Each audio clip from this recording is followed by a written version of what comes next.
wacu Yesu akuzwe. Turi kuwa gatanu tariki ya 10 kwezi kwa gatandatu 2022. Turahimbaza abatagatifu Laurenti, Deodati na Steria. Abizihiza abazina babo mbifurije umunsi mwiza. Isomo rya mbere turarisanga mu gitabo cya mbere cy'abami twa 19 umurongo wa 9a n'umurongo wa 11 kugeza ku 16. Umuhanuzi Eliya agera i Horebu, yinjira mu buvumo araharara. Uhoraho aravuga ati, sohoka maze uhagarare ku musozi imbere y'Uhoraho, dore Uhoraho araje. Muvandimwe, mu buzima bwawe nawe Nyagasani araguhamagara, arakubwira ati ndaje. Mu buzima bwacu twagiye tubona kenshi Nyagasani ubwe yiyiziye kudutabara, yiyiziye kudufasha, yiyiziye kudushaka. Ntabwo ari twe twakunze Imana, ahubwo niyo yadukunze mbere. Nyagasani rero niwe buri gihe utera intambwe ya mbere ashaka abe. N'umuhanuzi Eliya aramubwira ati, jya hirengeye ndaje. Ako kanya haza inkubi y'umuyaga usatagura imisozi kandi umenagura amabuye imbere y'Uhoraho, ariko Uhoraho ntiyari muri uwo muyaga. Nyuma y'umuyaga haza umutingito w'isi, ariko Uhoraho ntiyari awurimo. Nyuma y'umutingito w'isi haza umuriro, ariko Uhoraho ntiyari awurimo. Hari igihe dutegereza Imana mu bikomeye, mu bihindagana, mu bivuza induru, mu bitangaza bihebuje, ariko Nyagasani akadutungura. Yadutungura akatubura kuko twari tumwiteze mu biremereye, kandi Nyagasani yoroheje. Bavandimwe, Nyagasani ari mu buzima bwacu, ari iruhande rwacu, ndetse ari muri twe rwagati, ari muri wowe, ari muri nge. Reka kwirukanka imisozi, kuko hari igihe twirukanka tukamusiga kandi yadusuye. Niyo mpamvu rero na Eliya ibyo yaramutegerejemo si byo yajemo, ahubwo ngo nyuma Nyagasani yaje kuza, nyuma y'umutingito yaje kuza mu kayaga gahuhera gatoya, akayaga keza gatuje. Eliya kumvise yipfuka igishura mu maso, maze asohoka ahagarara ku muryango w'ubuvumo. Ijwi riramubaza riti, Eliya, urakora iki hano? Arasubiza ati, nagurumanywemo n'ishyaka ry'Uhoraho umugaba w'ingabo, kuko Abayisiraheli banze kwita ku isezerano ryawe, basenya intambiro zawe kandi bitije inkota abahanuzi bawe. Ni jye jyenyine wasigaye, none barangenza ngo banyice. Eliya wakundaga Imana, wakundaga n'abantu, witangaga, ubu baramugenza ngo bamwice, none yahunze. Nyagasani amusanze mu butayu bw'umutima we, byanze bikunze aribaza ubutumwa bwe uko buzagenda. Hari igihe tugera mu mayira abiri, umuntu akibaza, ese nkomeze cyangwa nsubire inyuma? Ese mve muri uru rugo cyangwa ndugumemo? Ese mve muri aka kazi cyangwa nkagumemo? Ese mve muri uyu muhamagaro cyangwa nkugumemo? Ese mve muri izi mbaraga zo gukorera Imana cyangwa nibere nk'abandi?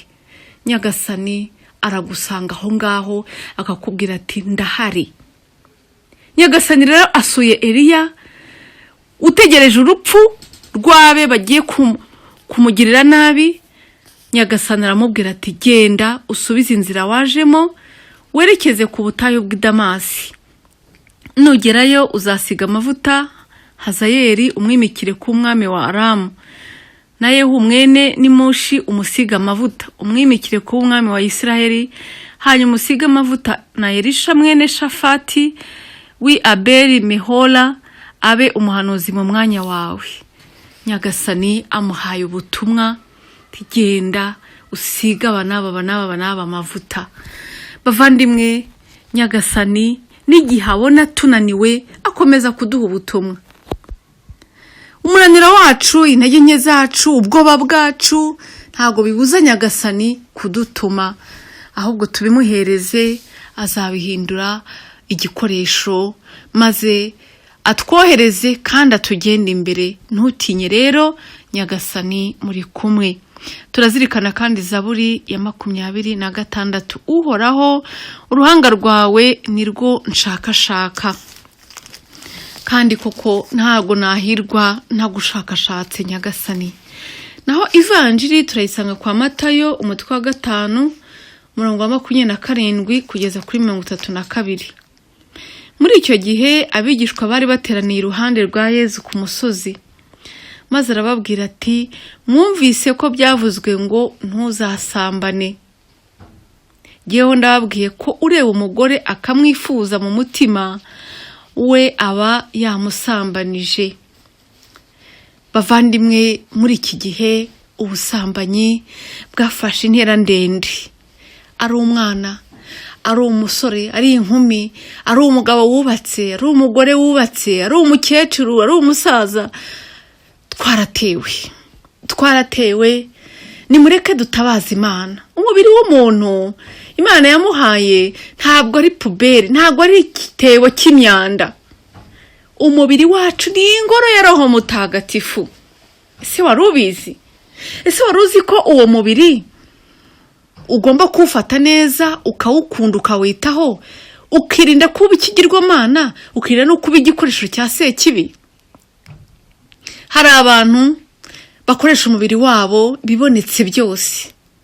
Hari n'abawusiga ibintu bakawuhindura uko bishakira. Bavandimwe, twitonde kuko umubiri wacu ni igikoresho cya Nyagasani. Hari umuntu umwerutse ko mu buhamya numva buranshimishije. Ni umuntu w'umugabo wiyubashye wagiye muri sauna. Ari za sauna zateye, usanga rwose hari abakobwa beza cyangwa abahungu beza bagukoraho, bagushimashima, bakugira gute. Ajyayo, mu by'ukuri n'ubwa mbere yaragiyeyo, ariko arebye uburyo bamukora ku mubiri aravuga ati, ibi bintu ntabwo byampira. Asezeraho, abwira n'abo bajyanaga ati, ngewe nabivuyemo. Twitonde rero, kuko hari igihe natwe ubwacu twigemurira sekibi. Muvandimwe, umubiri wawe hari igihe Imana izakubaza uko wawukoresheje. Uri mu cyaha cy'ubusambanyi, nakivemo, inzira zikigendwa, kandi utinye icyaha, kuko gucumura, cyane cyane gucumurira mu mubiri wawe, bikugira imbata ya sekibi. Ariko hari n'ikindi, ibuka ko n'umubiri wa mugenzi wawe uhamagariwe kuwubaha. Hari abantu bicuruza, hari abantu bagize uburaya umwuga, hari abantu basenya ingo z'abandi, hari abantu babuza abandi umugisha. Ni ukuri mu busambanyi nta mugisha ubamo. N'ibyo wazunguka kubera ubusambanyi bizagupfira ubusa. Wenda ushobora guseka uyu munsi, ariko hari umunsi uzarira ukicuza impamvu wabikoze. Yezu rero tusibye n'ibyo no kwifuza umugore wundi cyangwa umugabo wundi, no kwifuza gukora icyaha cy'ubusambanyi ni icyaha. Ubwo hateye n'ubusambanyi ku ikoranabuhanga, mu matelefoni, abantu bajya kuri za YouTube bagashyiraho ibiterasoni bakabicuruza. Bavandimwe, tube maso kandi twirinde kwandura. Utabaye maso, ibyo ureba byakumunga. Hari n'abantu bubatse basigaye bareba za filime z'urukozasoni, kandi izi zose zitokoza ubwonko, zikanduza umubiri, zikanatuma umuntu araruka ibyo yagombaga gukora akabireka, ahubwo agakora ibidakorwa. Yezu ati, niba ijisho ryawe ry'iburyo rikubereye impamvu yo gukora icyaha, rinogore urijugunye kure yawe. Ikigufitiye akamaro ni ukubura rumwe mu ngingo zawe, aho kubona umubiri wawe wose utawe mu nyenga y'umuriro. Niba ikiganza cyawe cy'iburyo kigutera icyaha, gice ukijugunye kure yawe. Ikiruta nuko wabura rumwe mu ngingo zawe, aho kubura umubiri wawe wose ugiye mu nyenga y'umuriro. mu yandi magambo inzira yose kujyana ucumura yihorere, yivemo, yisezereho. Kandi byaravuzwe ngo usenze umugore we agomba kumuha urwandiko rwo kumusenda. Naho jye mbabwiye ko umuntu wese usenda umugore we, usibye iyo babanaga bitemewe, abamuteye gusambana. Nucyura umugore we wasenzwe aba asambanye.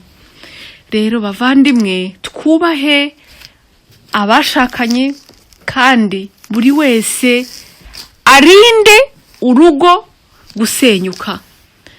Muvandimwe, tinya icyaha, menya ko umubiri wawe, umutima wawe ari ibya Nyagasani. Aguha imbaraga zo kumutunganira kandi umugisha we uguhoreho urakabaho.